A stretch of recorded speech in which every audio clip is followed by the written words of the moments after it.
Pulsar. Pulsión. Pulsión de radio. Un programa donde la cultura late y el inconsciente nunca falta a la cita.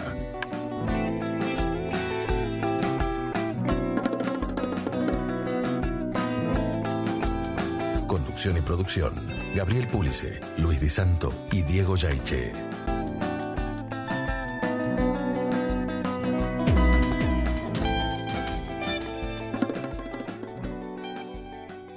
Muy buenas noches, señoras y señores. Esto es Pulsión de Radio. Estamos en nuestra cuarta temporada, episodio número 29. Muy buenas noches, Diego Yaiche. Muy buenas noches, Gabriel Pulice. Estamos en el estudio con el querido colega trasandino Manuel Coloma Arenas. Buenas noches, Manuel. Hola, buenas noches, Diego. Buenas noches, Gabriel. Bienvenido a Buenos Aires y bienvenido a Pulsión de Radio. Muchas gracias por la invitación. Estuvo, le contamos a nuestro público que Manuel estuvo en temporadas anteriores en el programa, pero vía Skype, así que hoy tenemos el gusto de tenerlo presente en el estudio. Bien. Bueno, y sí, la verdad que eso le decía recién en la previa, un placer tenerlo aquí personalmente en el estudio y en la presentación de su nuevo libro, ¿no? Una especie de monstruo. Eso. Bien, ya hablaremos de eso. Okay. ¿Y qué? Uy, perdón, disculpen mi alergia. ¿Qué más tenemos en el programa de hoy, Gabriel? Bueno, hoy vamos a hacer un paseo junto a Miguel Calvano en la columna de Capitalismo y Cultura. Vamos a hacer un paseo por Mileilandia. Ah, mire usted. Sí, y no sé si conoce esos territorios. No sé por qué sonríe. Me imagino sí.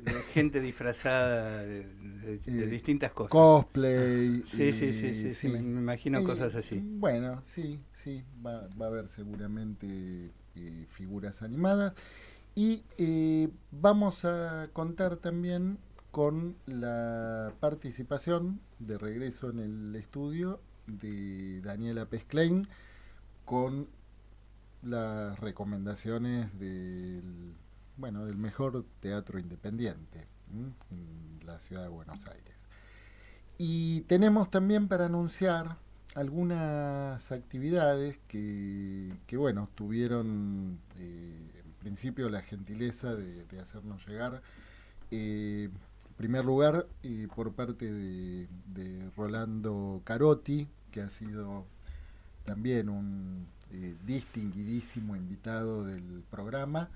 Y que recién te comentábamos, Gabriel, que sí. el primer libro de Manuel Coloma Arenas, hace unos años, justamente lo presentamos en La Plata con Carotti. Así es. Con Roland. Bueno, le mandamos un fuerte abrazo y ¿de qué se trata esta actividad? Son encuentros latinoamericanos de psicoanálisis organizados por Rolando Carotti y Rubén Goldberg, que es otro, no es el Corcho, es un gemelo psicoanalista. Una especie de monstruo. Una especie de monstruo también. Y bueno, estos encuentros van a tener lugar el sábado 2 de noviembre a las 11 horas, una mesa redonda sobre el deseo en psicoanálisis. Y el sábado 16 de noviembre, también en el mismo horario, la mesa redonda sobre el deseo en el psicoanálisis y la filosofía. Después vamos a compartir el flyer porque, entre los participantes se cuentan Daniel Herber, Rubén Goldberg, Rolando Carotti, Enrique Ratín y en la jornada del 16 de noviembre, Luciano Elía, Rolando Carotti, Gibran Larrauri, Néstor Fleitas y Josnier Rojas. Eso por un lado. Por otro lado, tenemos también este sábado en la Facultad de Medicina la actividad bueno, que tuvimos el gusto de hacer el avant premier también en Pulsión de Radio y con la participación de José Kremenchuski. En esa ocasión estuvo también Elsa Coriat. Y bueno, es la jornada sobre el desarrollo temprano. Va a ser en la Facultad de Medicina este sábado desde las 8 de la mañana. Va a haber una mesa de bienvenida a cargo de José Ronnie Kremenchuski y Daniel Karabeinikov. Es difícil el apellido. Pero bueno, va a haber también participaciones muy importantes, como la del doctor Mario Rovere, que es médico sanitarista y que va a estar en calidad de invitado especial.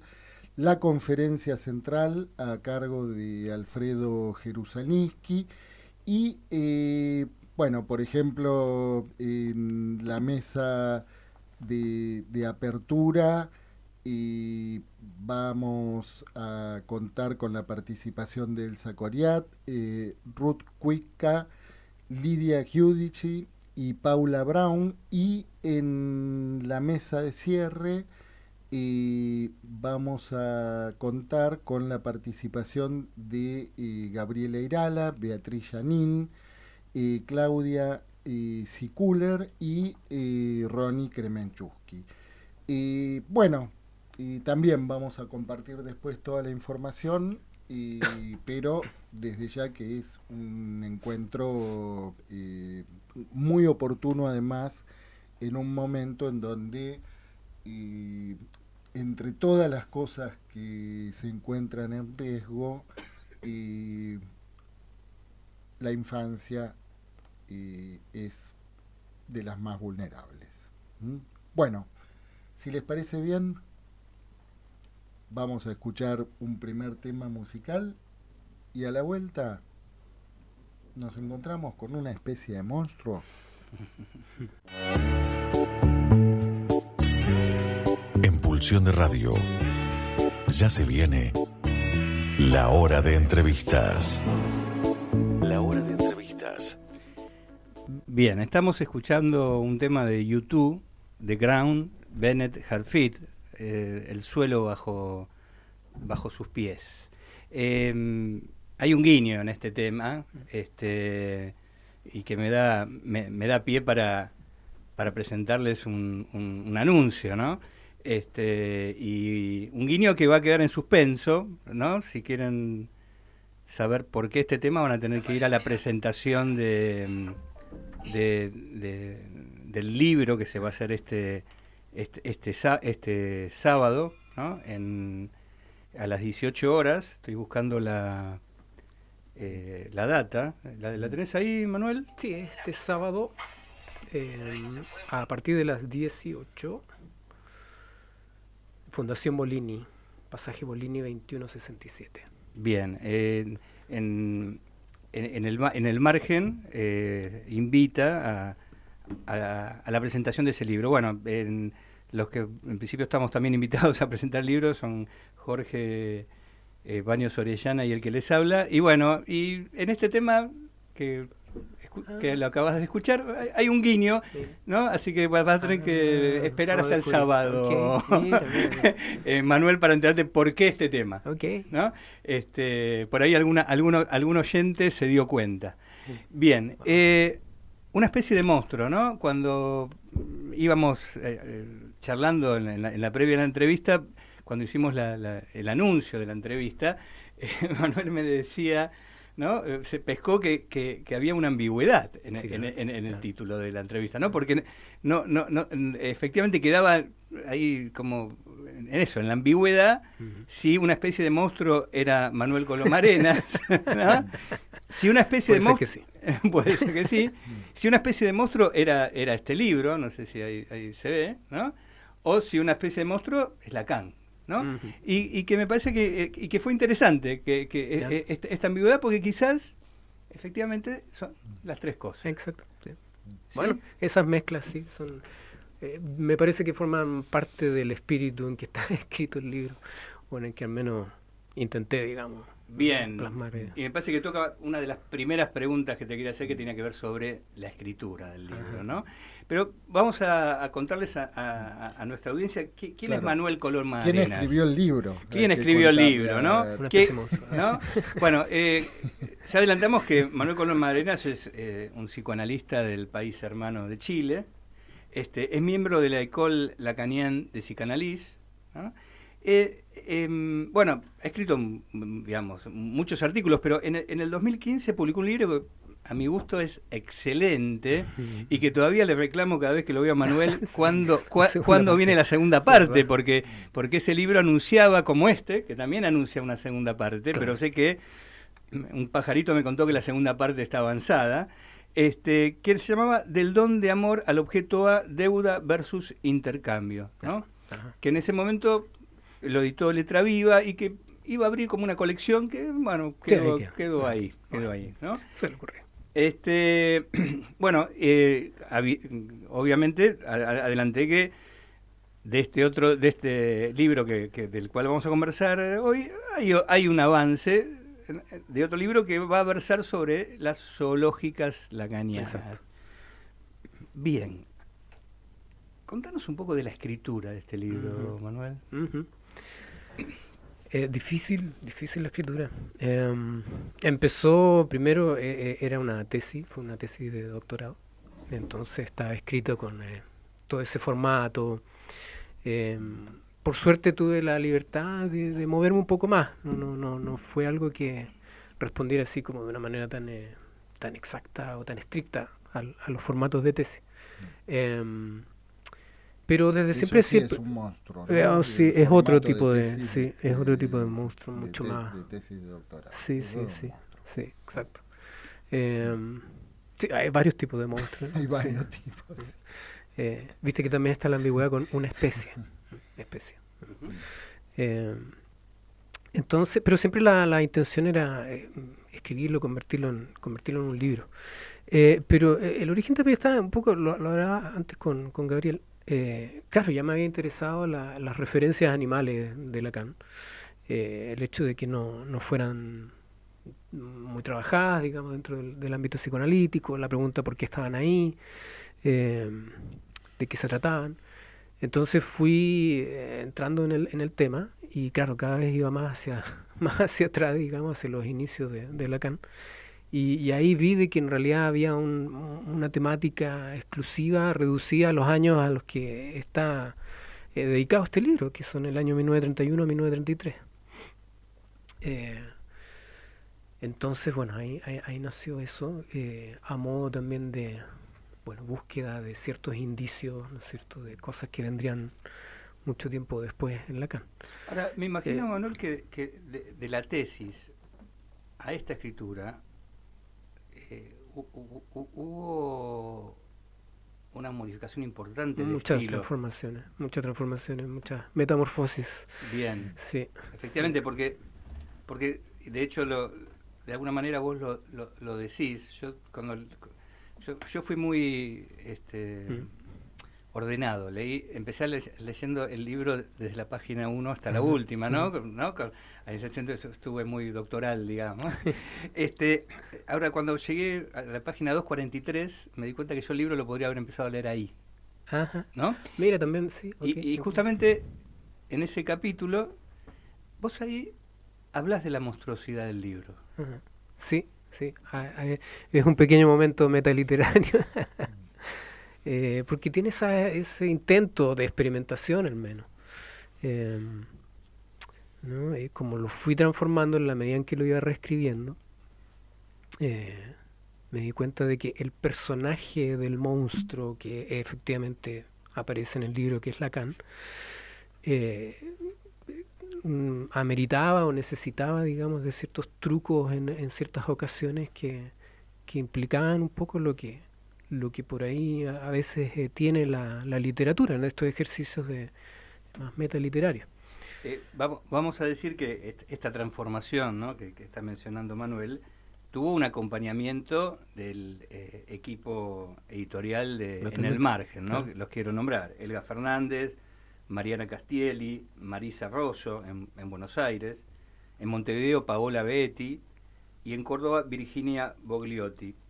Y también la edición contó con alguien que podemos decir que fue un poco, no digo amigo de la casa, pero tuvimos una entrevista muy amistosa con él hace un tiempo, que es el escritor paraguayo Eber Román, que es el que hizo el diseño de tapa, ¿no? Sí, y la edición también la hizo Rema Sanguinetti. Sí, me ayudó bastante con algunas cosas, porque también me vi un poco obligado a cambiar el tiempo verbal, y eso también ocasionaba algunas dificultades, algunos efectos como de dislocación temporal, que eran buscados, pero al mismo tiempo tenía que afinarlos. Entonces, en ese sentido me ayudó mucho. Sí. Interesante eso, sí. Porque justamente el anacronismo es parte del estilo de este libro, claro, ¿no? Claro. Claro, y sobre todo con el uso del imperfecto. Bueno, porque es como... yo me he dado cuenta que era como pensar en alguien que está presenciando una escena pero después te la cuenta. Entonces, te fijas, ahí el uso de los tipos verbales podía modificarse, y por eso me parecía que el imperfecto respondía bien a eso, pero en ocasiones también uno se perdía. Sí. Bueno, si se trata de un monstruo, pero ahí estaba también el que más se ajusta. Exacto, pero te fijas que ahí también está la justificación, digamos, ¿no? En ese sentido, claro, el libro funciona, digamos, con esa monstruosidad también con las palabras. Es interesante porque... Con esa imperfección temporal. Es interesante esto que está planteando Gabriel, ¿no? Porque también este libro, en algún aspecto, es un elogio de la imperfección, digamos. Exacto, sí, tiene eso, sí. Y de una imperfección que uno puede pesquisar, digamos, en esa manera en que Lacan también disfraza en su tesis, ¿no es cierto?, ideas, ¿no?, que por eso pueden ser el germen más o menos de lo que va a desarrollar posteriormente. Y esta idea del disfraz, ¿no? Porque también es una idea que también uno puede encontrar en la biología, en la zoología, ¿no? Sí. El mimetismo, ¿no? Claro. Bueno, ¿te fijas cómo se iba armando? Uno podría pensar de que se iba armando como a modo de piezas, digamos, pero yo siempre lo vi como una cosa media vaporosa, digamos, ¿no? Como que se mueve por un lado, te fijas, después toma otro camino. Se me venía esa imagen, digamos, al escribir todo esto. Ajá. Que te fijas que partió de algo así como tan conceptual y riguroso, digamos, a convertirse en una cosa que funcionaba de otra manera. Sin embargo, se termina armando una figura. Sí. Bueno, también está ese juego ahí presente, ¿no? Creo que en algún momento, ya hay cosas que se me olvidan, con Gabriel también lo hablábamos uno. Lo que pasa con los libros es que después uno también como tienen su tiempo, uno también se va desligando a veces de ciertas temáticas, ¿no? Y después vuelves a él de un lugar distinto y retomas y te das cuenta de que puedes estar más o menos cerca de lo que estabas cuando lo escribiste. Pero claro, también tiene eso de que pese, digamos, a todas las imperfecciones, al final de cuentas tiene una forma. Ajá. Y respecto a esta monstruosidad, porque les contamos también a nuestros oyentes que la contratapa está hecha por Will Le Goffin, ¿no? O sea, yo pensaba, bastante internacional este libro, ¿no? Chile, Uruguay, Argentina, Paraguay, Francia, ¿no? Hay una unidad también monstruosa ahí, digamos, ¿no?, geográfica. Y Le Goffin te ubica respecto a esta indagación en una especie, en un linaje, ¿no?, donde él ubica a Deleuze, a Guattari y a Jorge Baños Orellana. A ver, ¿te identificás en eso? Es por las referencias, por la importancia de las referencias animales de Lacan. Claro, uno no podría decir de que leyendo directamente a Deleuze y Guattari uno note de inmediato esa afiliación, digamos, pero pero ciertamente Lacan ya lo venía haciendo, ¿no? El interés por la zoología, la etología, ejemplos de la vida animal. Entonces me parece que Guy tomó eso en cuenta, en consideración, y porque efectivamente, claro, hay algunos pasajes sobre todo en este libro que tienen que ver con 1000 mesetas de Deleuze y Guattari. Entonces sí, y bueno, y claro, con Jorge en la novela de Lacan está presente todo lo que trabajo en la primera parte, o sea, todo lo que tenía que ver con Goethe. Ahí lo traté de desarrollar lo más que pude. Bien, sin embargo, a mí hay otra, hay otro linaje que me gustó más, que creo que te emparenta este libro, que es con Abby Warburg sí. y Didi Uberman. Sí, ¿no? sí. Esos son los pasajes que más me gustan del libro, de hecho, sí. Sí. ¿No? O sea, me parece que este libro, sí. Efectivamente, digamos, al menos el libro parecería que entra en ese linaje, ¿no? Claro, eso también surgió como... a ver, es que tiene varios linajes en realidad, ahora que tú lo dices, sí, porque un linaje general, así como el más amplio. O sea, es cruza. Sí, claro, ¿no? Es Goethe, Spinoza, Geoffrey Saint-Hilaire. Porque tienes la botánica, ¿no es cierto? Una botánica que también está inspirada, ¿no es cierto?, con cosas de Spinoza. Spinoza inspira a Lacan, y los principios de Saint-Hilaire, ¿no es cierto?, presentes en la teratología. Pero claro, como van surgiendo cosas como tipo el problema de la supervivencia de las imágenes, Lacan habla de el pensamiento prelógico, ¿no es cierto?, que está tomado de Lévi-Brul, y eso, bueno, es retrabajado, ¿no es cierto?, por Didi Uberman cuando considera a Abby Warburg, ¿no es cierto?, y Abby Warburg habla de la supervivencia. Entonces uno va encontrando que la manera en que, qué sé yo, Didi Uberman se refiere al problema de las imágenes en el arte, uno también lo reencuentra en la manera en que Aimé, ¿no es cierto?, Marguerite, procede con las imágenes, y tal como Lacan, ¿no es cierto?, le llamó la atención y bueno, pudo destacar ese aspecto en ella, ¿no es cierto?, más allá de que fuese simplemente una enferma con una causalidad orgánica. Entonces, si por ahí, porque en esta vía, ¿no?, es la página 243. Digamos, en esta vía vos ubicaste por un lado el tema del survivor, ¿no? Sí. Los sobrevivientes. Ajá. Si no, nos podés contar un poco de qué se trata eso, y también de esto que vos situás y que para mí fue una sorpresa encontrarlo, porque es un poco mala palabra en el psicoanálisis, que es el famoso principio de participación. Ajá. Las ¿no? leyes de participación. Las leyes de participación, exactamente. Entonces, que está articulado con esto, con la cuestión de los sobrevivientes, digamos, ¿no? Entonces, ¿nos puedes contar un poco de qué se trata eso y qué tiene que ver con esto, por ejemplo, con Warburg? Ajá.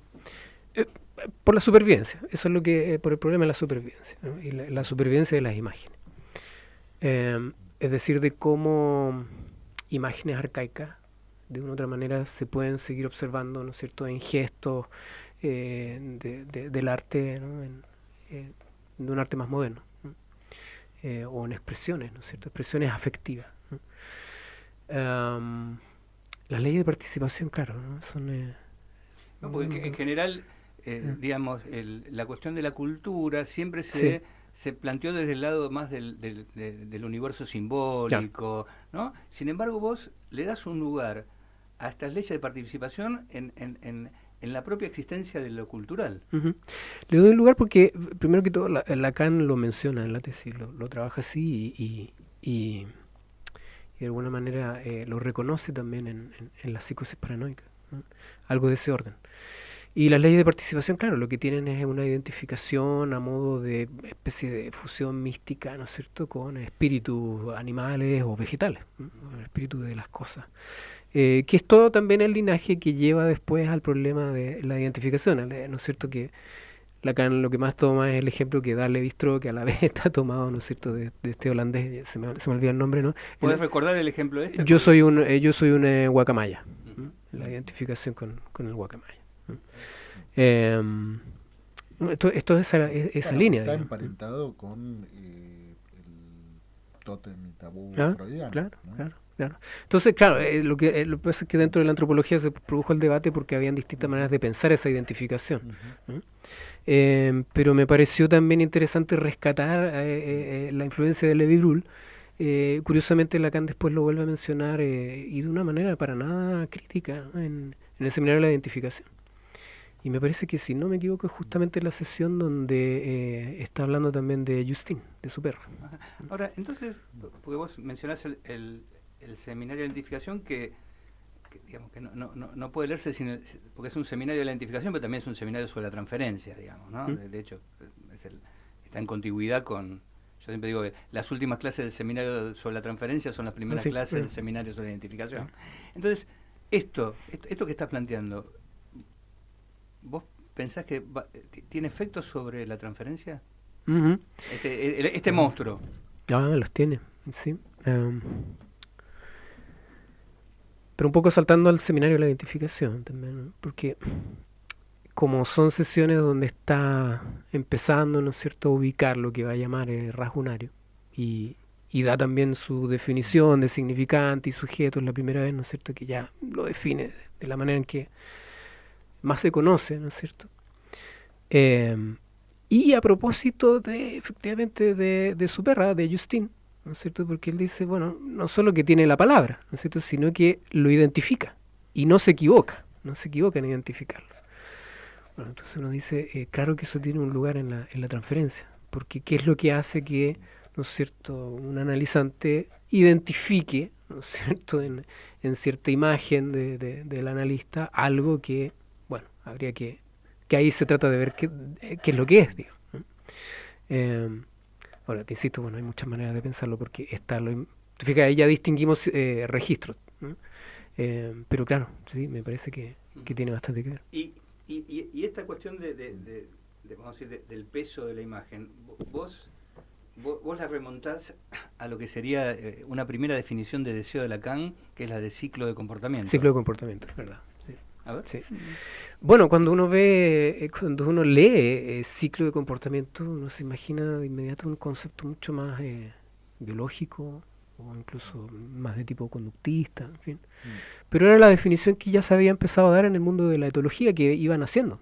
Entonces, eso también te indica que Lacan está bastante al tanto, tenía noticias, digamos, del asunto. Y claro, el ciclo de comportamiento es cómo se van desatando una serie de, llámelo así, conductas, ¿no es cierto?, tendientes a, ¿no es cierto?, alcanzar un fin, y ese fin es una imagen.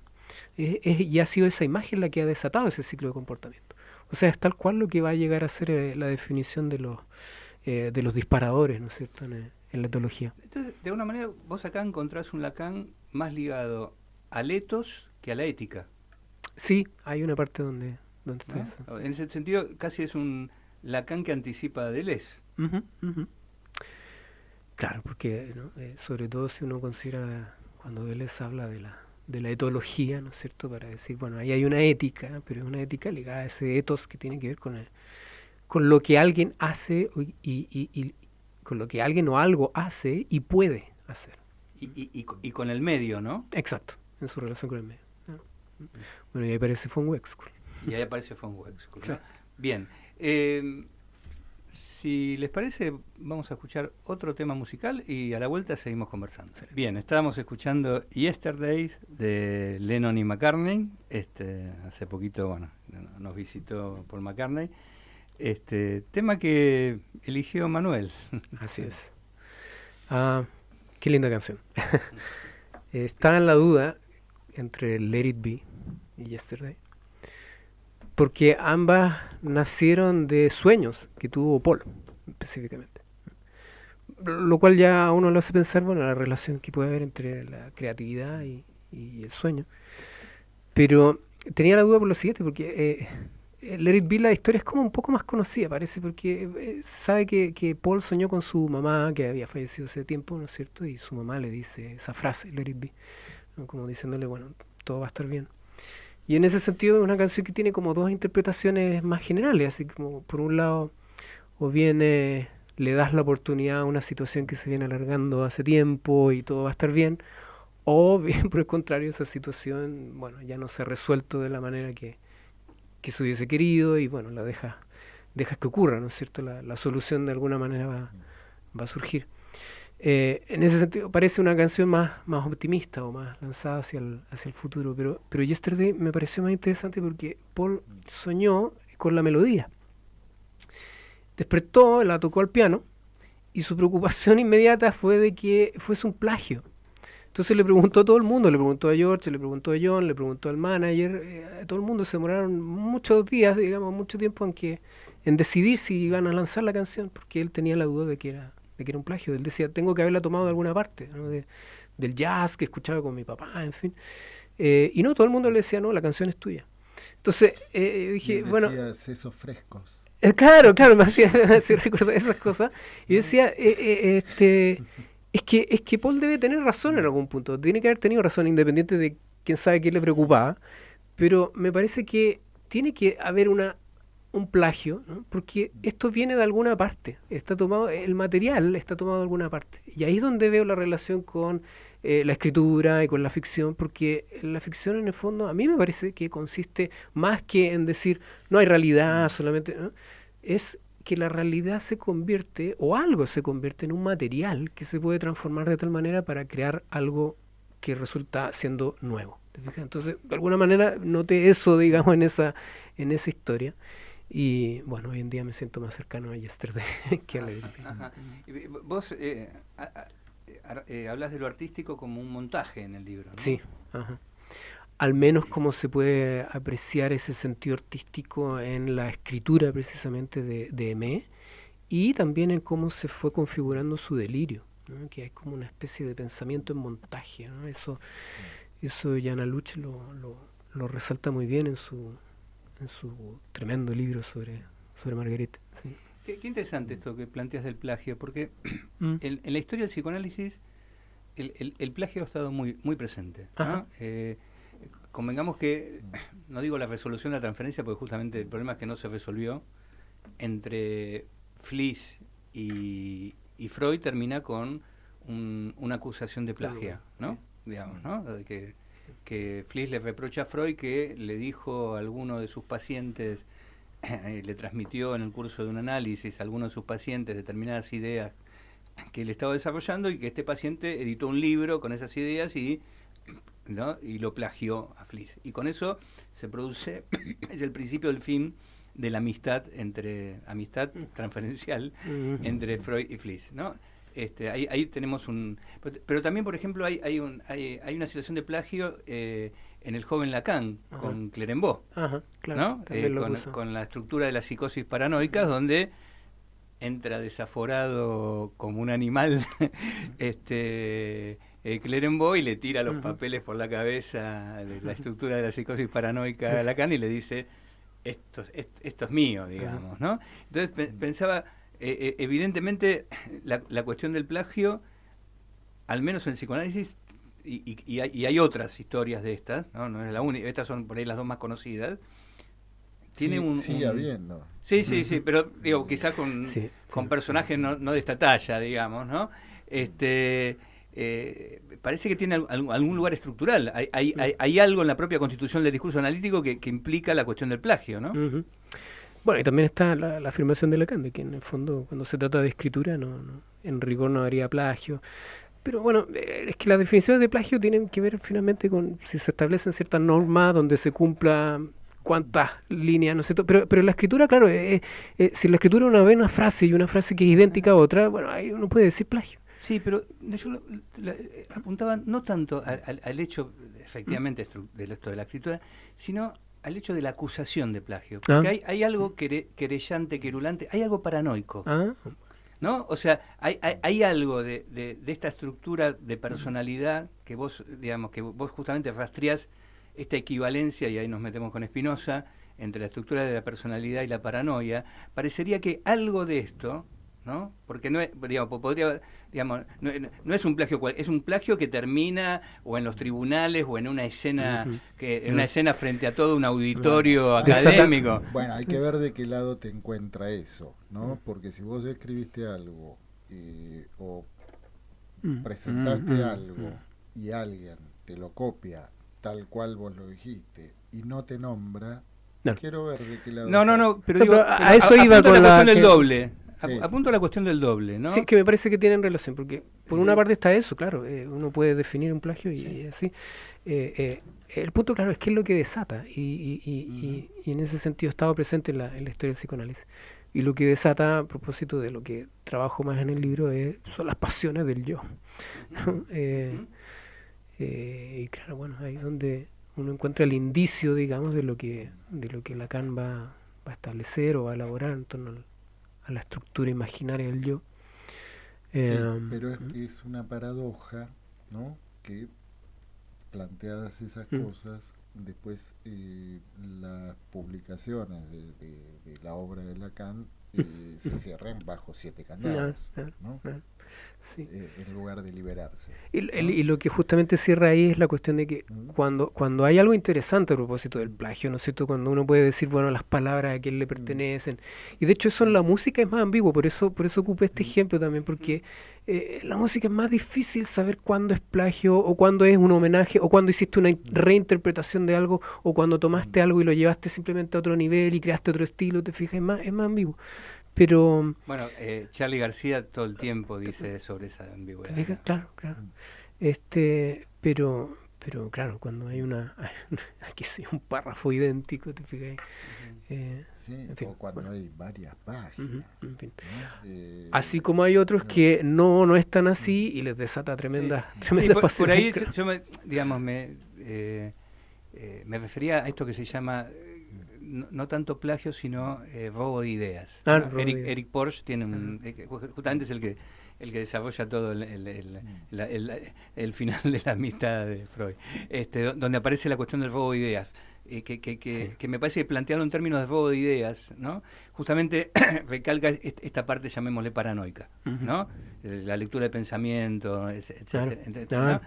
También esto está entre Tausk y Freud, ¿no? O sea, Freud se lo saca de encima del consultorio a Tausk porque se empieza a perseguir con que Tausk le lee el pensamiento y las ideas que desarrolla Tausk se las está robando a él.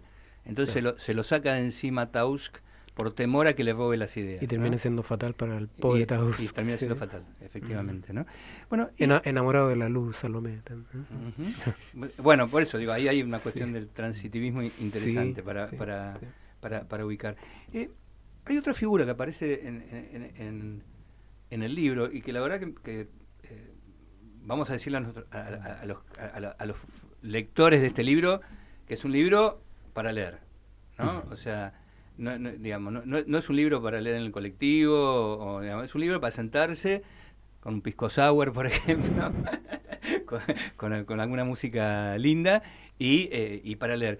Y aparece un autor, ¿no? que no es un autor tan leído por los psicoanalistas, ¿no?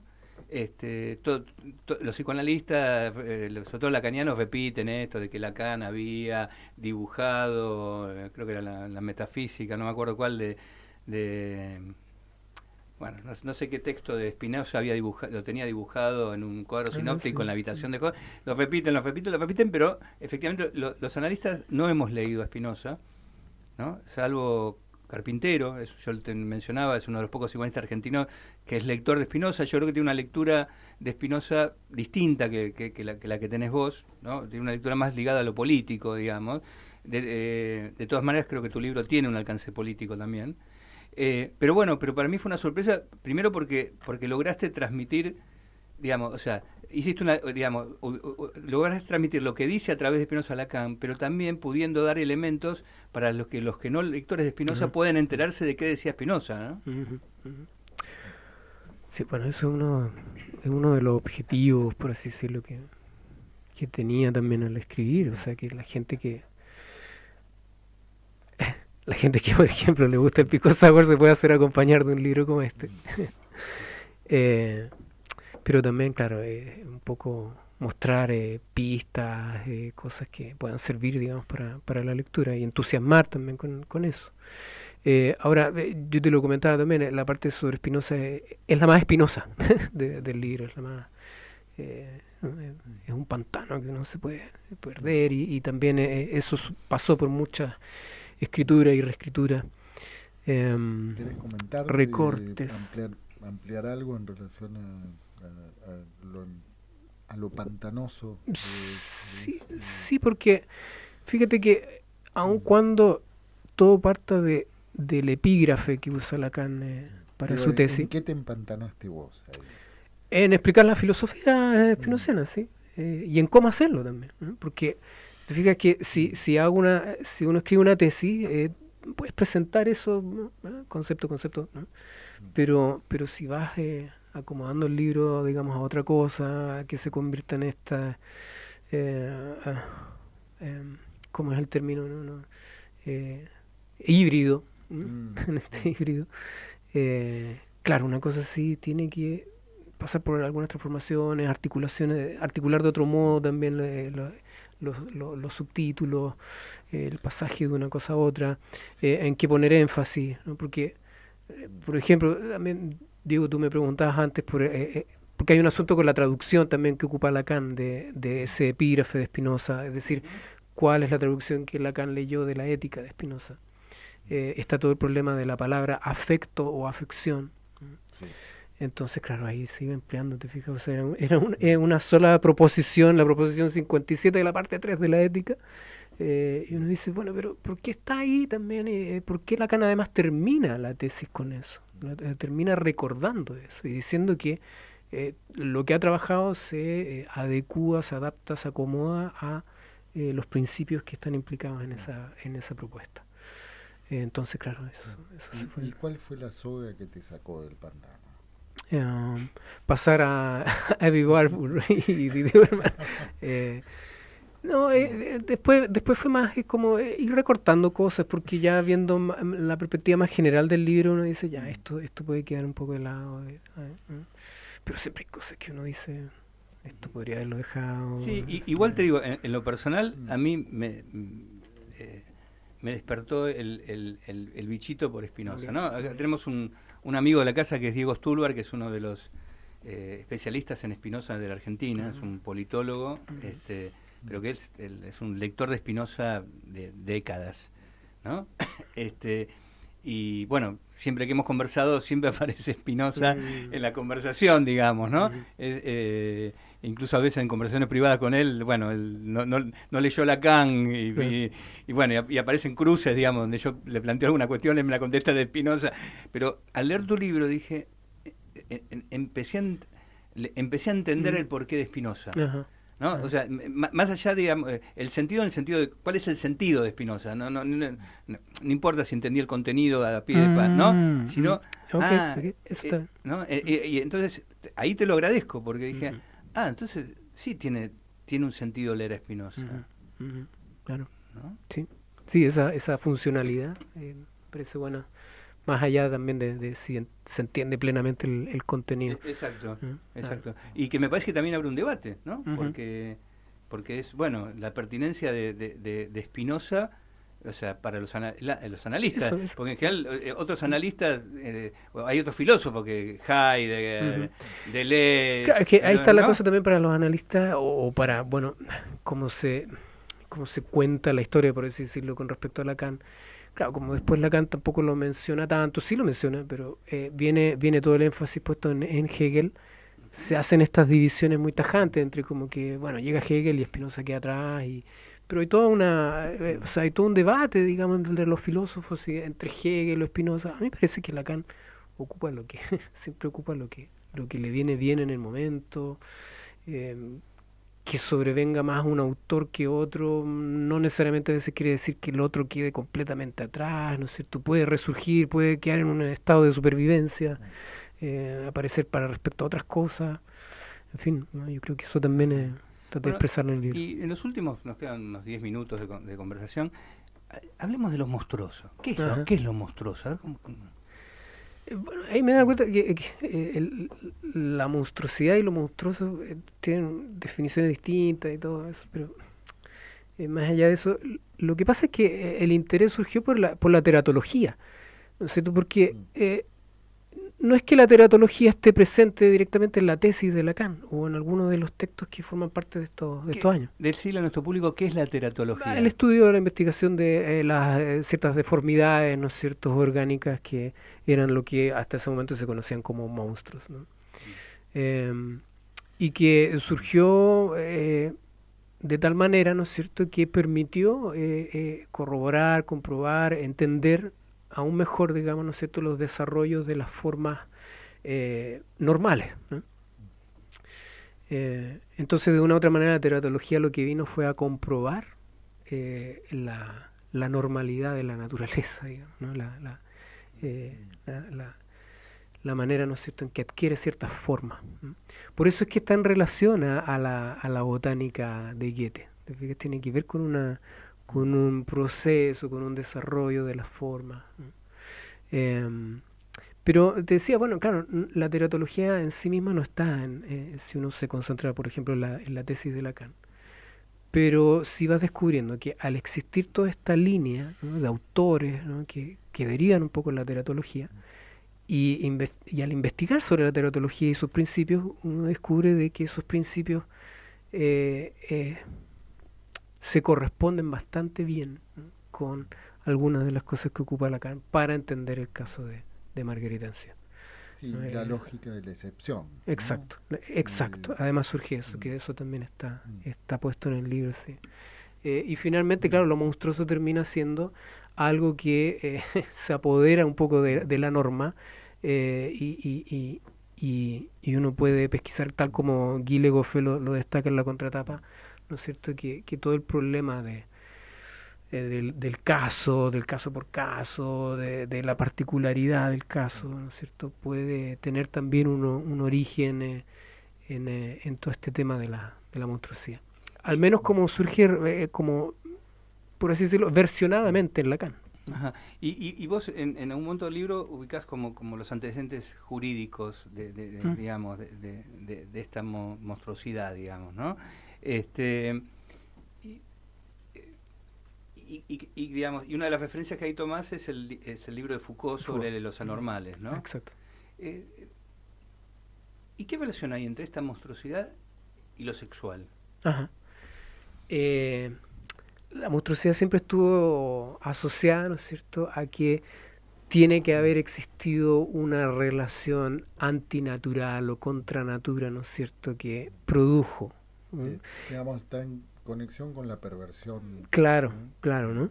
Está en relación con eso. Y también las conductas mismas asociadas a esas perversiones se consideran así de monstruosidades. O sea, otra vez, forman parte de una de las líneas genealógicas del asunto. Entonces, claro, ¿no? O sea, está asociada a una sexualidad que se consideraba fuera de norma o fuera de naturaleza, ¿no?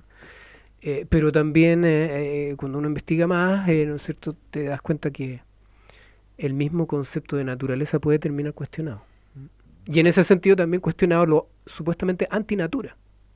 Ajá. A ver, es interesante esto porque digamos, es un cuestionamiento, digamos, profundo, ¿no? Porque cuestiona, digamos, el par, o sea, no cuestiona el natura, sino el natura y el contranatura, sí, claro, ambos. Claro. Y entonces, si cae la idea de naturaleza, ¿qué es lo que queda?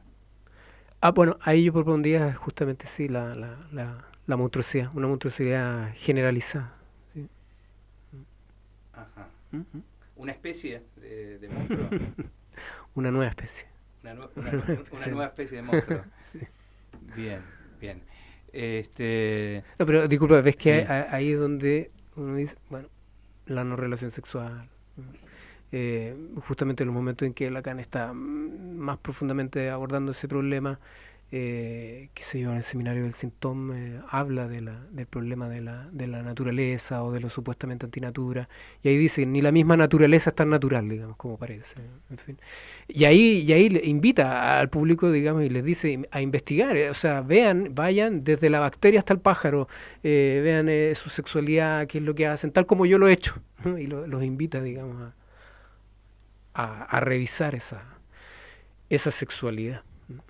Lacan hacía poco había pasado incluso por la sexualidad de las bacterias, o sea, hasta eso le interesaba mucho. Uno podría pensar, no es que, digamos, que la sexualidad contra natura crea monstruos, sino que la sexualidad, en tanto que es inherentemente contra natura, crea monstruos. Entonces, somos todos monstruos. Además, tuvo un momento asociado como a la imaginación, que la imaginación creaba quimeras, ¿no? ¿No? Y que incluso también si se tenían relaciones sexuales bajo cierto tipo de imaginación, claro, eso iba a producir deformidades. Claro. Sí. Cosa que sucede, y por las dudas ahora es interesante, no hagan ciertas pruebas porque ahí aparece, perdón, ligado a la sexualidad todo el registro de la fantasía. Exacto. ¿No? O sea, la sexualidad no del lado, digamos, de la procreación, sino de la fantasía. Exacto. ¿No? Del fantasma, digamos, ¿no? Sí, que incluso, bueno, ahora me quedo con una gran curiosidad de saber desde cuándo habrá nacido el interés por parte de Lacan respecto de la sexualidad de los animales, ¿no? Porque, en fin. Bueno, pero es interesante porque esta pregunta... ¿Y de qué manera habrá jugado? Bueno, ¿no? pero ahí hay una... niño hay los animalitos. No, pero aparte hay algo, no remontando tan lejos, que tiene que ver con... con quienes se juntaba el joven Lacan, que tiene que ver con la revista Cefal. Ajá. ¿No? Ajá. Fundamentalmente el filósofo que en ese momento estaba casado con la que fue después su mujer, ¿no? Y donde esto se lo he escuchado varias veces a Jorge Baños Orellana, que en algunos bosques de París, no sé exactamente cuál, había ritos paganos, sí, de los que participaba Lacan. Y sabemos que estos ritos paganos, digamos, lo animal por el lado de los sacrificios, a veces hacen cosas con los animales. Entonces, digo, también este grupo surrealista de Bataille, ¿no? Y de hecho la revista Cefal justamente ubicaba algo de esto, ¿no? Me parece que da cuenta de esto también, ¿no? Bien. Bueno, ¿Okay? Manuel. Sí. Un placer. No, muchas gracias a ustedes. Sí, dilo. Es que me quedé pensando, sí. Es que lo que acaba de mencionar Diego es precisamente casi la primera escena con la que voy a empezar el libro sobre las zoológicas, porque ahí está metido un biólogo que se llama Etienne Rabot, que tenía un discípulo que se llamaba François Picard, y François Picard escribió un libro inspirado en los libros de Etienne Rabot, y eso está en la bibliografía de los complejos familiares de Lacan, y está en el primer párrafo de ese texto, en un concepto que se llama interatracción, y que nunca ha sido trabajado, así que... Bien, entonces... Gran anticipo. Claro, un anticipo del próximo programa, bueno, para el año que viene, seguramente. Bueno, nos estamos yendo a una pausa de la radio. Muchas gracias por venir, Manuel. Muchas gracias, Manuel. Y a la vuelta de la tanda nos vamos a Disneylandia. En Pulsión de Radio, la agenda cultural late. Bueno, ahí lo tenemos en pantalla. Miguel, muy buenas noches. Miguel, ¿cómo estás? ¿Qué tal? Buenas noches, ¿cómo va? Bien. Bueno, nos vamos de paseo a un país maravilloso, ¿no? ¿A dónde nos vas a invitar? Vamos a ir a Mileilandia. Vamos a Mileilandia. Bueno, aquí con gran algarabía Daniela Pesclain está celebrando la invitación. Bueno, buenas noches. No sabemos nada de ese país. ¿Qué tenés para contarnos? Bueno, eh, en principio, hay un programa de radio y de TV que se llama Argenzuela. Sí. Se lo promociona diciendo que Argenzuela es un país que no existe, pero que tiene un programa de radio. Esto nos alerta que algunas cosas que no existen igual producen efectos. Eh, Esta historia de Argenzuela viene desde hace 2 gobiernos. La idea donde Argentina debiera distinguirse de Venezuela, país comunista, totalitario, totalmente falto de democracia, en fin.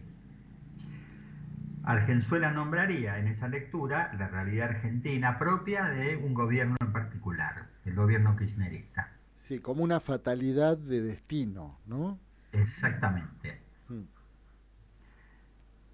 Eh, Hace un par de semanas, un diario de acá de Buenos Aires, bautizó al país que gobierna la libertad avanza en la Argentina como Mileilandia. Fíjense, tendríamos una mutación discursiva que comienza con Argentina, sigue con Argenzuela y ahora Mileilandia. El discurso nos lleva para otros lugares. Mileilandia tiene dos ecos. Uno, el más evidente, que es Disneylandia. Disneylandia tiene una ubicación geográfica, está en Orlando, Florida, Estados Unidos. Sí. Allá Sí, hay una varios sucursal parques. en Francia también. No, claro, a eso Sí, iba. Hay varios parques claro. temáticos, así se Ujú, los denomina en la jerga turística, y están diseminados ya en una escala cuasi planetaria, digamos, ujú. hay Disneylandia en varios lugares. Pero hay otro eco Mm. de Mileilandia, que es Neverlandia. Neverlandia es el país de nunca jamás, el país de Peter Pan. Este ya no tiene una ubicación geográfica, es una ficción literaria, Neverlandia. Nunca jamás, en esa historia, es una isla lejana y exótica donde los niños no crecen y viven sin ninguna regla ni responsabilidad. Pasan la mayor parte del tiempo divirtiéndose y viviendo aventuras. Son liderados por Peter Pan y el hada Campanita. Ujú. La población de la isla no solo tiene niños, sino que también hay piratas, indios, sirenas, hadas y muchas criaturas que habitan en esa isla. Los piratas, por ejemplo, el Capitán Garfio es el emblema de los piratas de Neverlandia, ellos sí crecen, a diferencia de los niños que no crecen. Peter Pan dio a su vez, o fue tomado a su vez, como un síndrome en el campo de la psicología, el síndrome de Peter Pan. ¿Y a qué está referido ese Está síndrome? justamente el síndrome está referido a los hombres que nunca crecieron, justamente. Fíjense las características, es un tema de la psicología ¿no? No es exactamente psicoanálisis. El síndrome de Peter Pan se caracteriza por la inmadurez en ciertos aspectos psicológicos y sociales. La personalidad en cuestión es inmadura y narcisista. El sujeto crece, pero la representación internalizada de su yo es que el paradigma de su infancia se mantiene tal cual a lo largo del tiempo. Las características de un Peter Pan, de un sujeto Peter Pan, incluye estos rasgos: irresponsabilidad, rebeldía, cólera, narcisismo, arrogancia, dependencia, negación del envejecimiento y la creencia de que se está más allá de las leyes de la sociedad y de las normas por ella establecidas. ¿Vos seguís Cualquier hablando de Peter Pan? parecido, sí, por eso digo, cualquier parecido con algún personaje de nuestra realidad no es casualidad.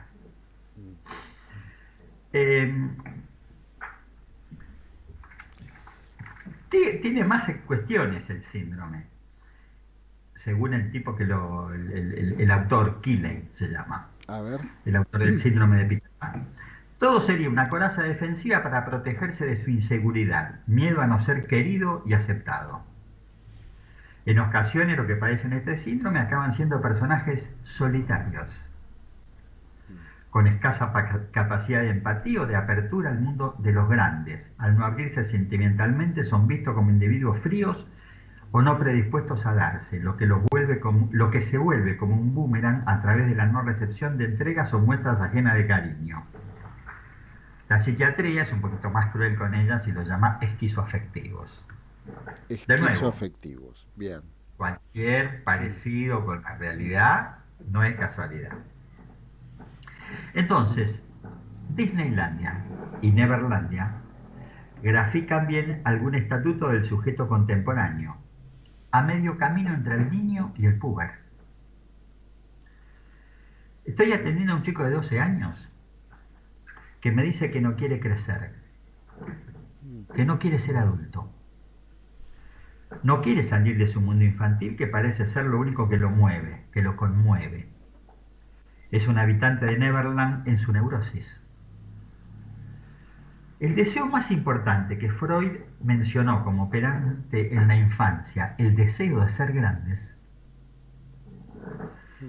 está puesto en cuestión hoy día.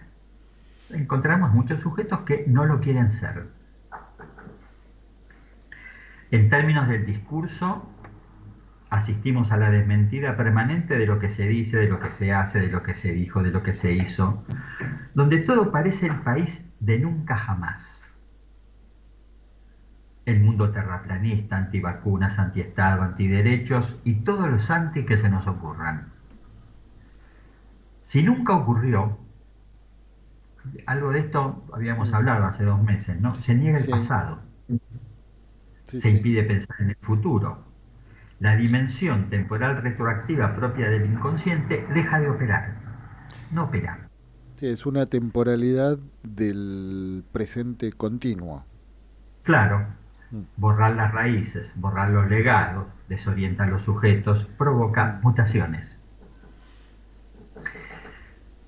Ahora, hay otra Neverland. Neverland se llamaba el rancho de Michael Jackson. Cierto. Le puso ese nombre a su rancho, Neverland. Sí, Neverland. Rancho donde Michael fue acusado de abuso sexual de los menores que residían con él. Neverland, el Neverland de Jackson, digamos, plantea otro asunto, ¿no? Cómo incluir la práctica sexual siendo niños o cuasi niños. La sexualidad en este sentido también es causa de mutaciones. Si, como se dice por acá, ¿no?, en la Argentina, Milei vive en un mundo paralelo. Eso se dice todo el tiempo, ¿no? Que él vive en un mundo paralelo, fuera de la realidad, qué sé yo. Ese mundo paralelo es su Neverland. Él vive en su propio Neverland. Fue ya varias veces a Estados Unidos, su Neverland deseado. A ese mundo paralelo, bien podemos llamarlo Mileilandia.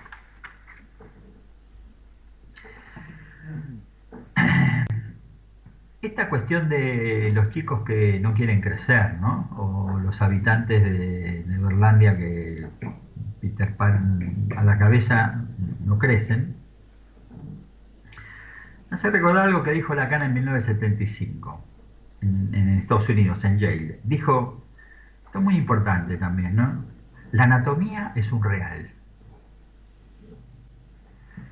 Si cambio ese real, entronizo un yo Neverland. En Neverland tengo el nombre y el cuerpo que quiero. Niego los reales que me determinaron. La transexualidad, por ejemplo, va por ese andarivel. si se puede cambiar el nombre, si se pueden borrar las huellas del deseo del otro que nos trajo al mundo, si puedo cambiar la imagen, si puedo cambiar lo real del cuerpo anatómico, si niego el nombre y el cuerpo recibido, vivo en Neverland.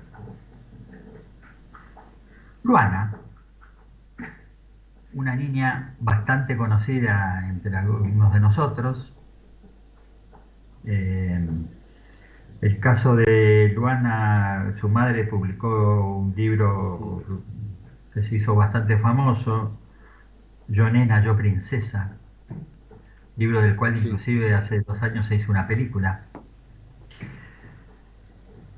Grafica bien que Neverland es el reino del yo. Yo nena, yo princesa. Con las anorexias y las bulimias pasa lo mismo. Rechazo del cuerpo recibido. El intento de forzar una imagen desligada de la referencia a lo real. Y su transformación en un cuerpo de esos que circulan por las redes. Hay más costados. En las películas digamos que llamadas hay sí. En relación a ese tema hay una multiplicidad de costados, ¿no? Porque hay... Sí, claro, claro. Voy a nombrar 2 más. A ver. En las películas llamadas posapocalípticas, las distopías, los sujetos vagan por regiones donde la civilización fue destruida por diversos cataclismos. Ellos vagan por Nomadland, un mundo nómade. Son nómades a la búsqueda de paraísos perdidos. Los migrantes, ya fuera del cine desgraciadamente, también migran en busca de los supuestos paraísos que existen en otros lugares del mundo y que a ellos les están vedados. Entonces, hay un nomadismo del yo, del cuerpo, de la realidad, lo cual a su vez se acompaña de mutaciones en la lengua. Las mutaciones en estos casos también alcanzan a la lengua. En esas mutaciones la metonimia prevalece por sobre la metáfora. Los influencers y los youtubers imponen esos cambios incesantes con los vocablos de moda. Empezamos por Disneylandia, Neverlandia, Nomadlandia. Con el cambio en la lengua tenemos Nomadlangue,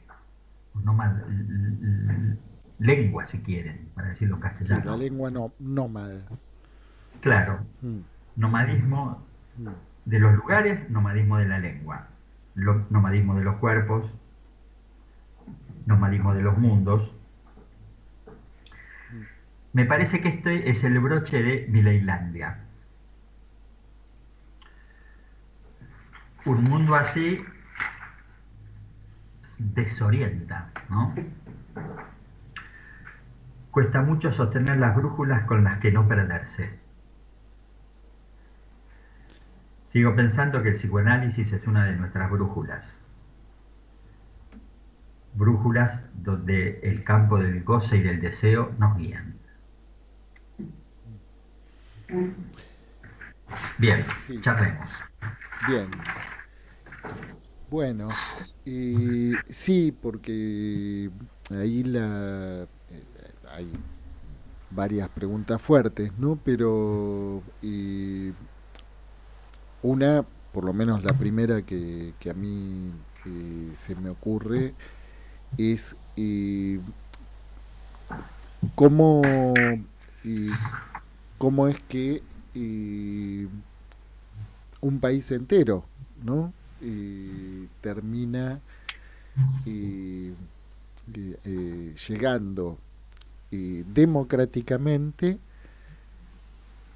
a Neverland, ¿no? Parece que ahí hay algo que excede, ¿no?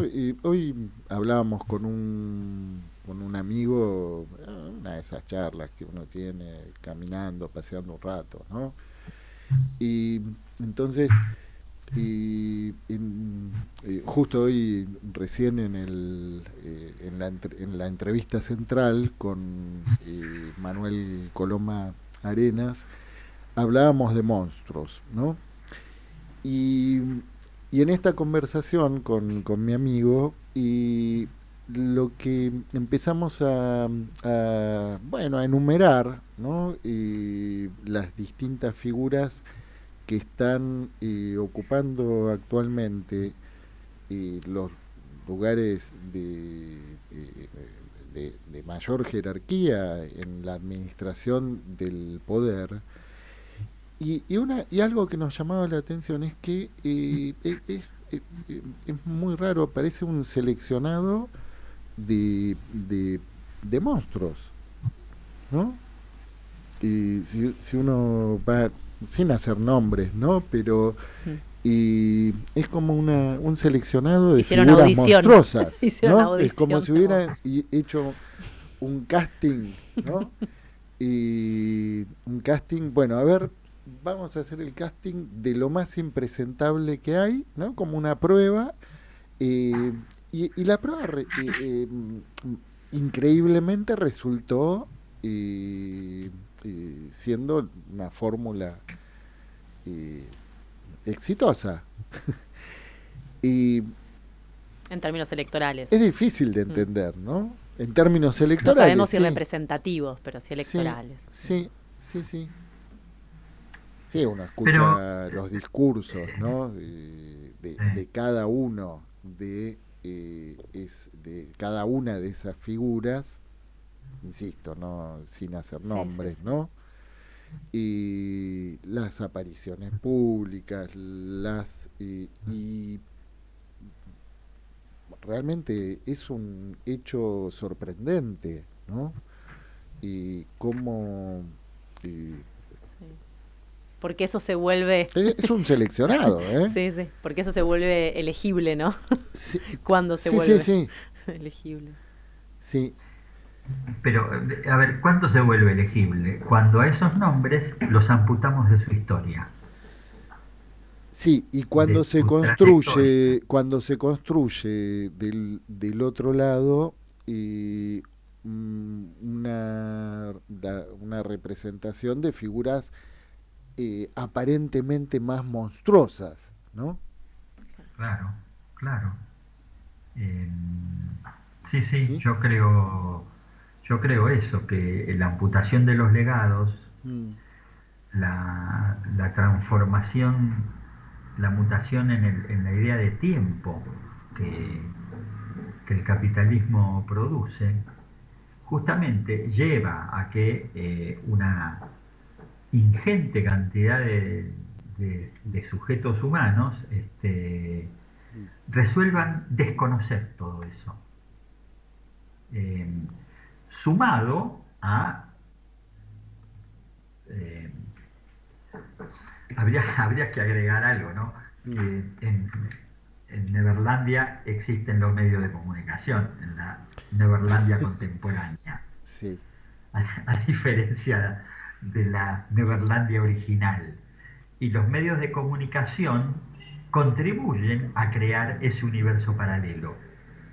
Contribuyen a crear, inclusive crean ese universo paralelo. sí, lo crean. Sí. Lo crean. Eh, Sí, después se horrorizan de ese mismo universo que crean, sí, ¿no? Pero claro. sí, Eh, es interesante porque ese es un mundo donde lo que impera es la creencia, sí, además, sí. ¿no? Y que eso no se pone a prueba. No La creencia importan nunca se no pone a prueba. importan las pruebas, No, claro, ¿no? efectivamente. Además, las pruebas se pueden... eh, Sí, ayer veía otra vez el video de esa nena que fue gaseada por la policía sí, en la última movilización que hubo. El video es absolutamente claro, sí. ¿no? Se ve a dos policías tirándole con el tubito a una nena que está de espaldas Bueno, no, pero Miguel, es muy claro cómo la nena provocativamente va a poner su cara frente al gas pimienta Claro, que no quería eh, largar la policía. Se ve con Sí. toda claridad, ya lo... sí, sí, es como ese chiste donde el policía le dice al manifestante, ¿por qué te empeñas en golpear tu cabeza contra mi escudo? tu cabeza contra mi palo. Y tu cabeza contra mi palo, claro. Sí, Es muy Daniela. sorprendente que en un mundo tan Mm, imagético como el que estamos, esté imperando el discurso por sobre la imagen, porque es lo que sucede con estas imágenes, ¿no? Si nadie te lo cuenta, decís, bueno, interpretá qué sucede, ¿no? sí, Relatame la sí. historieta. Y a pesar de estas imágenes que se reproducen también con lo de Mm. el supuesto Rappi, que ayudaba a FIJAP, Ah, el Rappi, sí, el el famoso Rappi, Rappi sí, Rapti sí. que ayudaba a FIJAP.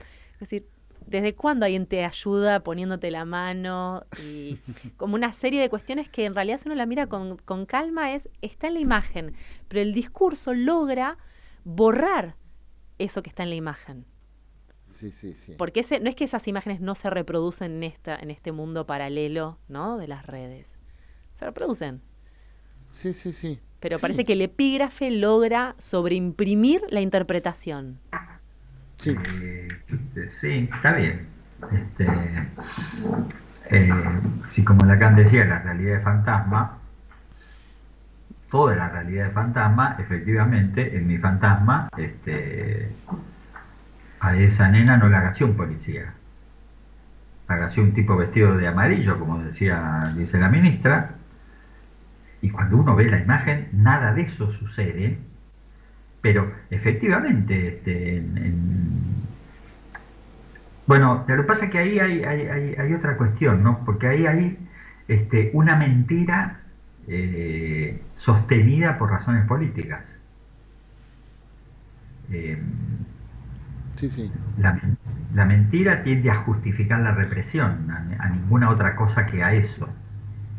sí, sí, Eh, aunque la imagen lo desmienta. Eh, sí, sí. Pero la mentira sostenida, y bueno, de hecho, la mentira sostenida sí, gana elecciones. sí, pero ojo, la inventaron Sí, los nazis. sí, sí, Y en ese punto No, la mentira no es muy miente, infantil también, una sí, mentira pero sostenida claro, tan burdamente. pero ya lo dijo Goebbels, miente, miente que algo queda. sí, sí. Eh, Bueno, en ese, pero sí, espera, algo más, en ese miente, miente que algo queda, uno podría decir, hay un intento de que la voz prevalezca por sobre la mirada. La voz se impone por sobre la imagen. sí, esto que decía recién Daniela, ¿no? Que el subtitulado termina performateando la imagen, ¿no? Y Claro, claro, diciendo lo que hay que ver, ¿no? Aunque la imagen lo desmienta, ¿no? Pero es ahí el subtitulado, ¿no? El zócalo que puede poner cada canal, ¿no? Lo que tiene ese efecto de hacerte ver De sesgo. lo que dice el zócalo, Mm. ¿no? Bueno, bueno, vamos, en todo caso, nos queda el próximo mes, porque ya en noviembre vamos anunciando que en noviembre vamos a cerrar el ciclo de la cuarta temporada de Pulsión de Radio. Pero bueno, Miguel, la invitación para hacer el último Mutaciones para el mes que viene. Y bueno, muchas gracias por esta nueva participación. Nosotros nos vamos a ir a escuchar un tema musical en este octubre, ¿m? Sin un estandarte de mi parte. ¿M? Y a la vuelta estamos con nuestra agenda cultural. bueno, muy bien. Hasta la próxima. Bueno, un abrazo, Miguel. Un abrazo, Blanco. Hasta Hasta la luego. próxima. En Pulsión de Radio, La agenda cultural. Late.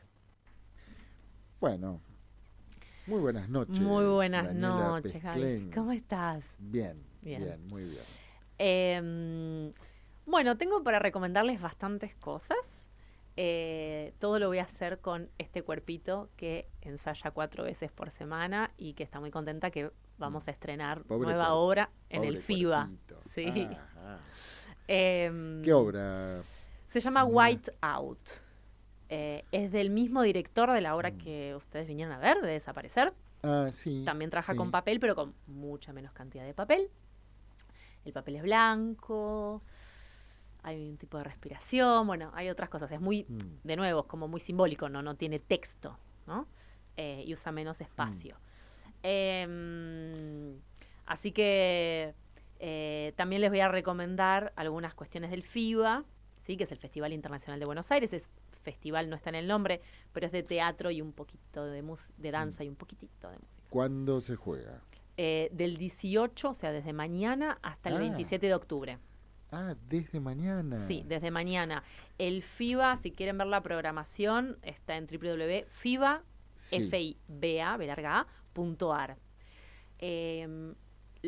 Digamos, sobre todo en esta época de vacas flacas, sepan que las obras nacionales son todas con entrada gratuita. ¿Sí? Entonces, se reserva desde la página 48 horas antes. Hay que estar ahí atento. Desde la página FIBA. Desde la página FIBA. 48, es como hacer el check-in. Exacto, ¿No? que se hace el check-in. Lo que todavía para mí no está claro, porque no lo pude todavía probar, es exactamente el horario. En otro FIBA era, por ejemplo, antes era las 14 horas. Entonces, algunas obras, yo fui a ver, por ejemplo, Habitación Macbeth, la fui a ver y la vi en el contexto FIBA. Y era una obra que 1401 se había agotado. Digamos. Pero hay muchas obras, de verdad hay muchas obras. ¿Y en dónde? En diferentes locaciones. En realidad, casi siempre se usan prácticamente las mismas locaciones de cuando tenemos la cartelera normal de la ciudad. O sea, pensemos en todos los teatros que hemos mencionado, son las mismas locaciones, digamos. Todos los teatros por los que anduvimos de Sí, gira este año. Porque en realidad, en ese sentido, este es el tipo de vertiente de festivales que, a mi entender, esta es una lectura, esto que comento de vertiente de festivales viene de una línea teórica de cuando se estudia como cierta gestión de gubernamental de arte, que son festivales que apoyan lo que ya está prácticamente. Entonces, no es que abren un nuevo lugar, no es que sea, o sea, es un apoyo. Entonces, por ejemplo, como la obra en la que yo estoy, es una coproducción y hay algunas obras son así, la mayoría son obras que son por convocatoria, la obra ya existe, o sea, esa obra ya tuvo su trabajo con todos los recursos de tiempo y de dinero que eso significa, y en realidad el FIBA le da un lugar y, digamos, se recibe le pone un pequeño marco. Le pone un marco, ¿no? exacto. Las de coproducción, que son muy poquitas, son obras en que aparece un poquitito de dinero que permite, en nuestro caso, comprar el papel, tener la sala para ensayar, etcétera, digo. Un poco de vestuario, cuestiones, o sea que funciona en lo básico de la producción. Para comprar una hoja de parra. Exacto. Entonces el FIBA, excepto las de coproducción, en realidad potencia esas obras que ya están y vienen, ¿no? Bueno, eso, la cartelera. Entonces también es una oportunidad para quien no puede ver algunas obras, por acceso o lo que sea, aprovechar el FIBA, que insisto que es desde mañana 18 hasta el 27 de octubre. Pero es festival internacional. Sí. ¿Tenemos visitas? Tenemos algunas visitas.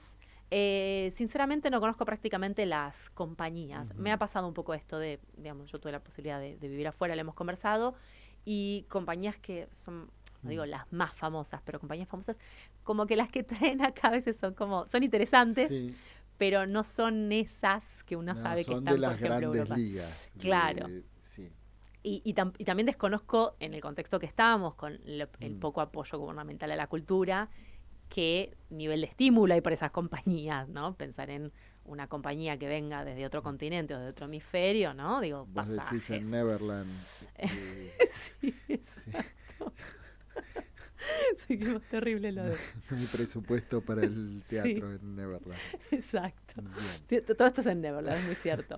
Entonces sepan que en www.fiba.ar reservan 48 horas antes y van 15 minutos antes. En algunas obras que tienen un poco menos de convocatoria u horarios un poquito menos populares, por ejemplo, nosotros vamos a hacer 3 funciones Sí. y una de esas funciones es un miércoles a las 17 horas. Entonces es un horario más difícil. Es más fácil, si alguien se olvidó de reservar, ir al momento, porque como la reserva es medio sencilla para Claro. cierto público que usa celular, la gente a veces no va. Entonces pueden tirarse ahí el lance, ¿sí? 15 minutos antes para Claro. quien tiene reserva, porque medio que al horario que se cita se liberan los lugares que digamos, cuyas Bien. entradas no tengan espectadoras. Bien, eso con el FIBA por un lado.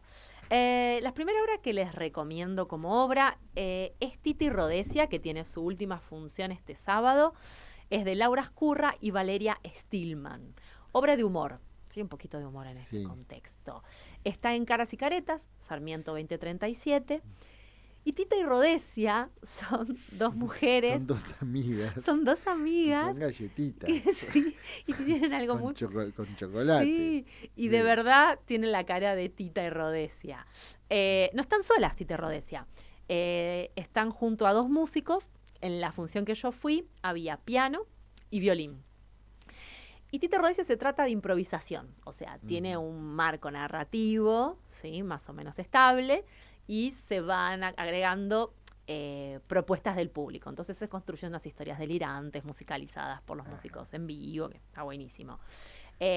Improvisación, humor, Bien. para reírse resistiendo y resistir riendo. ¿Sí?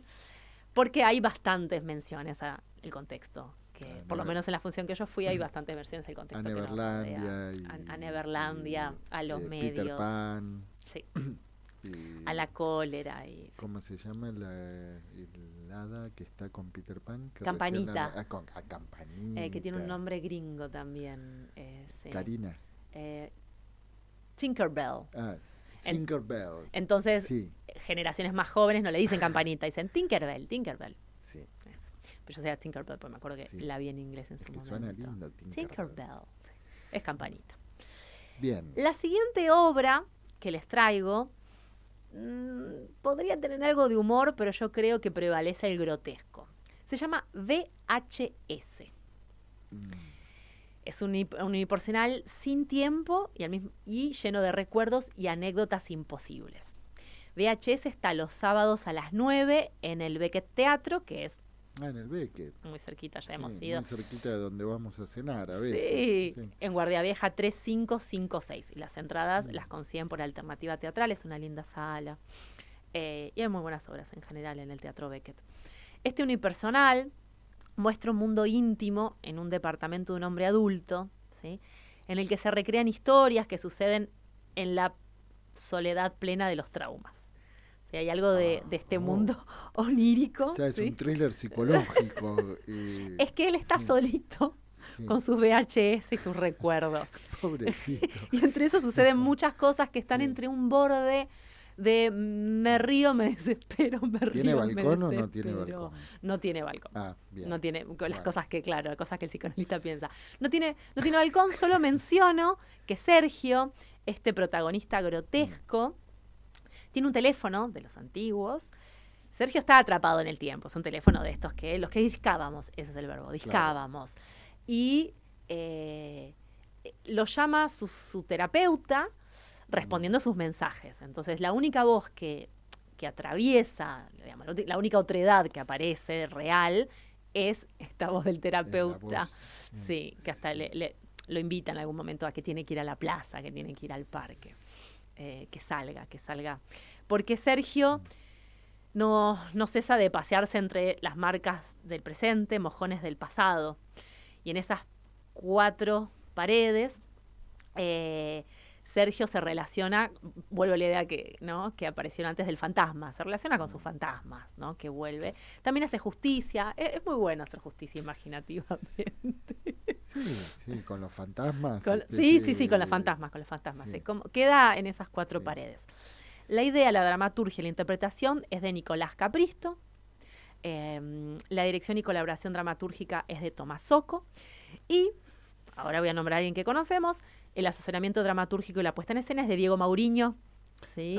Sí, sí. Sí, el director de teatro, Que ha creador, que ha estado estado aquí. invitado aquí en Pulsión de Exacto. Radio, presentando qué obra, ¿te acordás? Sí, hablamos un poco de Áspera sobre todo, que es la compañía esta de sí. 100% improvisando, tanto la música como la puesta de luces. ¿Sí? Sí. Por eso el nombre de la compañía Áspera. Lindo nombre, ¿no? Lindo nombre. Y también tiene un Sí. unipersonal, que es la muerte de un ñandú o del ñandú, ahí dudo, que lo tienen en esta sala en Artigas, en el barrio, creo que es Villa General Mitre, es a unas 7 cuadras de la cancha de Argentinos. De Tinkerbell, en la casa de Argentinians. La cancha Sí. de Argentinos Juniors. Sí. Es muy gracioso esto del cansancio que hace esas fusiones lingüísticas. Sí, sí. De Argentinos Juniors. O sea, el teatro está muy cerca de toda esa parte del barrio que desde que murió Maradona se llenó de pintadas, incluso hay algunos carteles que los cambiaron y los borraron y dice Diego Maradona y decís, ¿pero dónde estoy? ¿Todo bien con el Diego? Necesito saber dónde estoy. Maradona, ¿cómo sería? Maradonalandia. Maradonalandia. Sí. Sí, acá atrás tenemos, hay una televisión con algunas historias también de estupefacientes. Me pensé un poco en eso, en ese mundo. Estoy viendo ahí, estoy tratando de no mirar. Pero es muy difícil, es muy perturbador. Entonces VHS, que está en Guardia Vieja 3556, es los sábados a las 21 y las entradas se consiguen por la alternativa teatral. Todo lo que les estoy comentando de verdad es teatro bastante barato. Sí. Bastante barato en concreto es que les voy a decir que son entradas de 8.000 pesos. ¿Sí? O sea, lo que pasa es que todo el resto de la vida es cara, pero no estoy hablando del teatro de 15.000 pesos, digamos. 8, 9, por ahí. O de 70 u 80. No, de 70, Porque claro. Ligas mayores. Sí, pero es cierto, hay de todo. Bueno, pero que sí. son... el teatro independiente, hay que decirlo, es el nutriente de las ligas mayores. Es el nutriente y este teatro independiente también puebla el FIBA. Esto es lo que digo, que el FIBA viene a contribuir a parte de lo que ya existe, ¿no? Cumbia Morena, tal vez te suena, es una obra de Mauricio Cartún, es una obra teatral muy, muy breve, de unos 20, 30 minutos, dependiendo, claro, la puesta en escena, que se estrenó en el ciclo de teatro abierto en 1983. O sea, es una obra que, sí, como sin ser un clásico, todavía digo, presenta varias versiones. La versión que yo les comento está este viernes y este domingo, cierra un ciclo, y está en el Teatro Sanitario, que está en el barrio de La Boca, Avenida Regimientos Patricios, 1941. A media cuadra tienen el Riachuelo.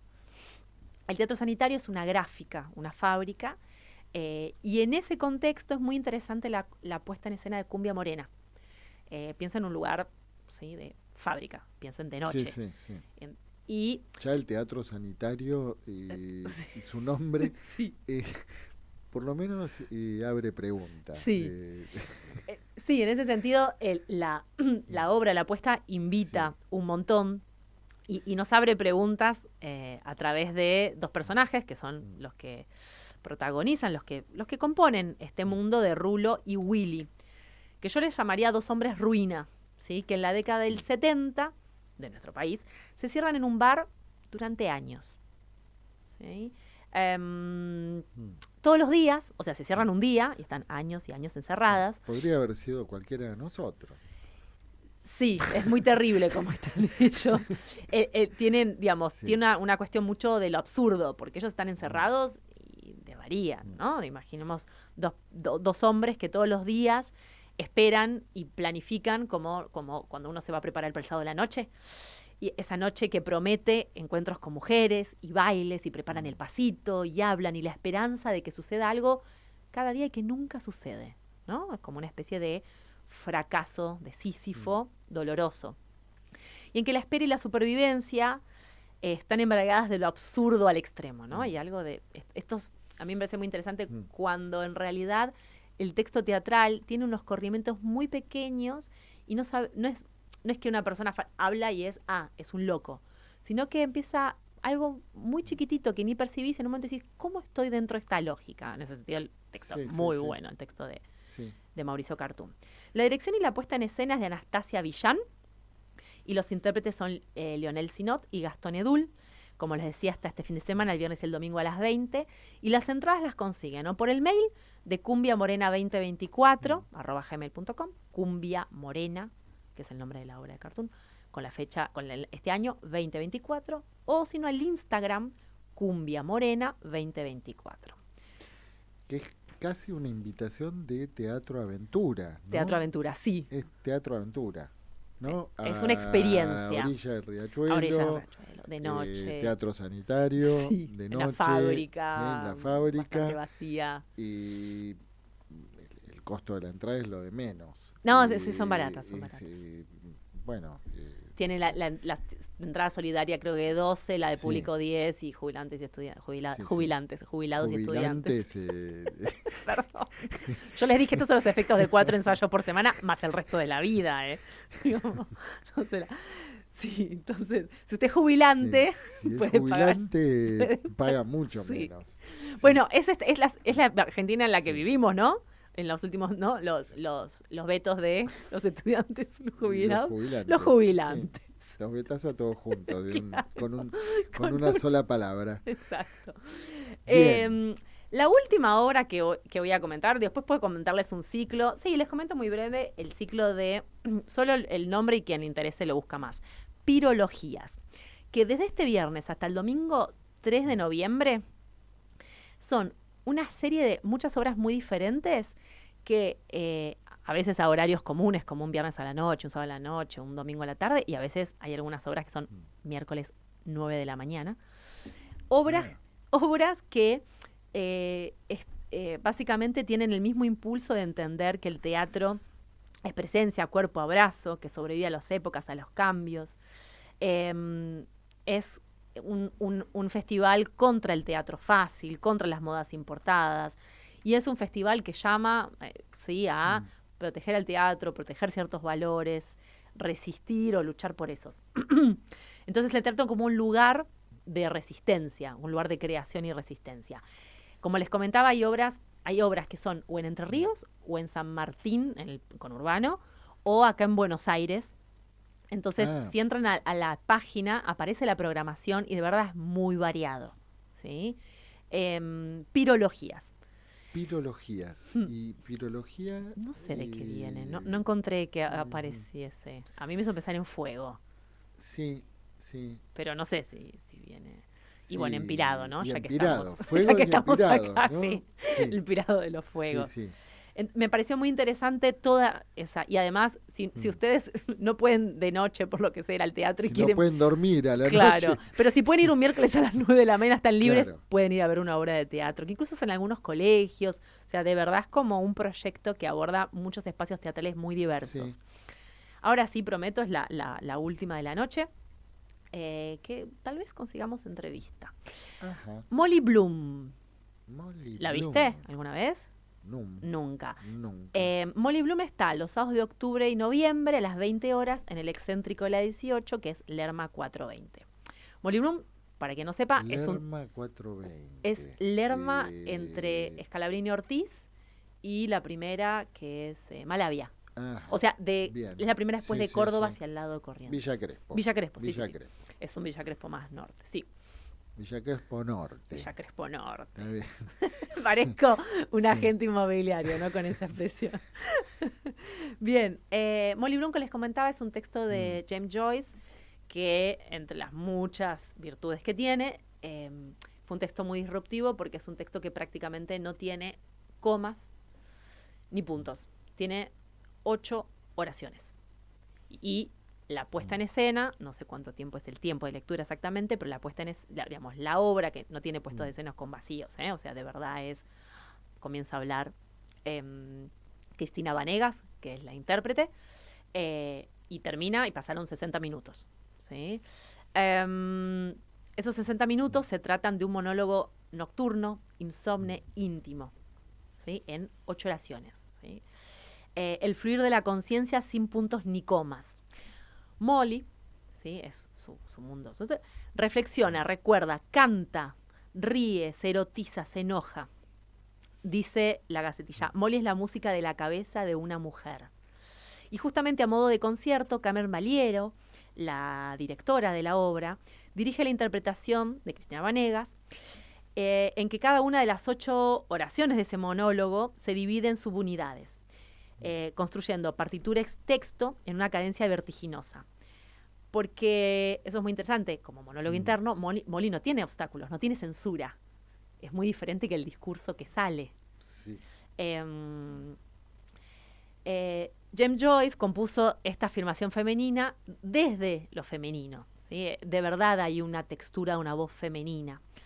Y al mismo tiempo... que es un texto no tan explorado por los psicoanalistas. Ah, ¿no? Interesante. No tanto. Es Entonces, muy disruptivo. Bueno. O sea... me olvidé justo eso. Quería buscar el año exacto. Digo, de verdad, James Joyce es de la primera mitad del siglo XX. Estamos hablando de textos que en algún tiempo van a cumplir 100 años. Sí, sí. Y insisto, no solo es disruptivo por la novedad literaria de la no puntuación y entonces qué ritmo tiene, pensando la letra escrita y la relación entre sonoridad. No es un texto, de hecho, genéricamente es como un texto raro. Claro. No es una obra de teatro, digamos, está adaptado. Raro en cuanto a lo inclasificable. Exacto, ¿no? en cuanto a lo clasificable. Entre esto de, que en algunos autores hablan de la genericidad, ¿no? Esto de quererlo encajar. Entonces, cuando uno lo lee dice, sí, esto quiero que sea teatro, porque hay algo de esa sonoridad que lleva, a pesar de no tener ningún elemento rítmico como las puntos y las comas. O sea, comas no tiene y tiene 7 puntos. Sí, que anticipa de algún modo a lo que después va a ser la generación beatnik, ¿no? Con William Burroughs, con toda la experimentación del LSD, las escrituras no puntuadas que salen de ahí, ¿no? Claro, es todo este momento previo como de indagación de ese mundo interno, ¿no? Si se quiere, para mí viene más, perdón que me tengo un segundo en esto, viene más de una línea de Faulkner, del mundo interno, más como mientras yo agonizo, y ese tipo de monólogo que tiene la marca, o sea, no deja de tener la marca de estas voces, de estos sujetos de su tiempo y espacio, con sus censuras sobre lo que se puede o no decir, el horizonte de lo decible, y al mismo tiempo los escuchamos con menos tapujos. O sea, y no es porque está la censura interna, sino porque hay algo de este discurrir, ¿no? Y en ese sentido nosotros sentimos que entramos una ventanita, da la sensación de, entré, ¿no? Y aunque sea un monólogo muy interno, esta intimidad también es colectiva. O sea, nos sentimos reflejadas en Molly. Molly piensa, Molly, digamos, habla consigo misma y en realidad, esto es muy del pensamiento y la locura, ¿no? Ella no sale de su cama. Y al mismo tiempo eso es muy interesante también, que para mí... Le podríamos presentar al de VHS, ¿no? Porque a lo mejor sinceramente se juntan a ver una peli y habría que pensarlo, a ver cómo resulta un tercer acto, ¿no? Exacto, sí. Y es una apuesta muy musical y no pretenciosa desde elementos externos que no sean sonoros. Para quien no la conozca, Carmen Valiera es una excelente música. Así que bueno, están esas recomendaciones. La de Tita y Rhodesia, siempre por la alternativa teatral Las Entradas. ¿En dónde, Tita y Rhodesia? En Caras y Caretas. Caras y Caretas. Sábado, última función. Bien. VHS en el Beckett Teatro. Cumbia Morena en el Teatro Sanitario, en La Boca. Turismo Aventura, Teatro Aventura. Teatro Aventura, sí, Teatro Experiencia. Esas ganas de ir. ¿Qué día es? Viernes 18 y domingo 20. Todas dan ganas de ir. Todas, sí. Y por último, como comentábamos, Molly Bloom, que no es políticamente correcta y es muy genuina. Es una feminidad de verdad muy interesante para pensarlo. Pero para todos los psicoanalistas de Villa Crespo, corran. Directo. Sí, y de Villa Crespo Norte especialmente, ¿no? Sí. Y si no, que se tomen el colectivo. Sí. Llega el subte. Llega también. Estaciones Calabrini. Sí. Bueno, bien. Sí. Calculo que tendremos una agenda cultural conmigo, más en noviembre. Sí. Noviembre va a ser un mes cargado, vamos a hablar ahí de las funciones y todo. Y también tendremos una última entrevista que le dejamos ahí en sorpresa. Vamos a tener una última entrevista y que todavía no podemos no la podemos confirmar. Claro. Para no hacer falsas porque promesas. No nos gusta hacer falsas promesas sobre el video. Bien. Bueno, y maravillosa su agenda cultural. Gracias. Pez Klein. ¿Usted tiene alguna recomendación para hacer que haya visto últimamente? Sí. Claro, porque sí, está como... pero no viene ahora. No, se me presentó una gran burbuja. Así que, para no distraer, las recomendaciones ya hicimos, de actividades en el campo del psicoanálisis que vamos a tener este sábado. Así que es una buena combinación. Sí. Teatro aventura y psicoanálisis, pochoclos y good show. Buen finde para todas y todos. Nos volvemos a encontrar el próximo jueves en Pulsión de Radio.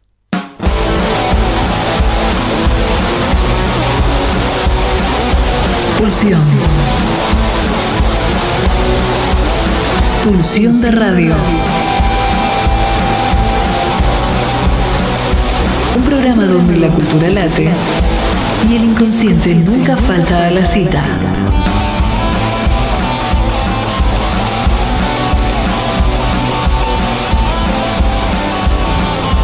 Nos volvemos a encontrar el próximo jueves de 22 a 24 aquí, en la RZ.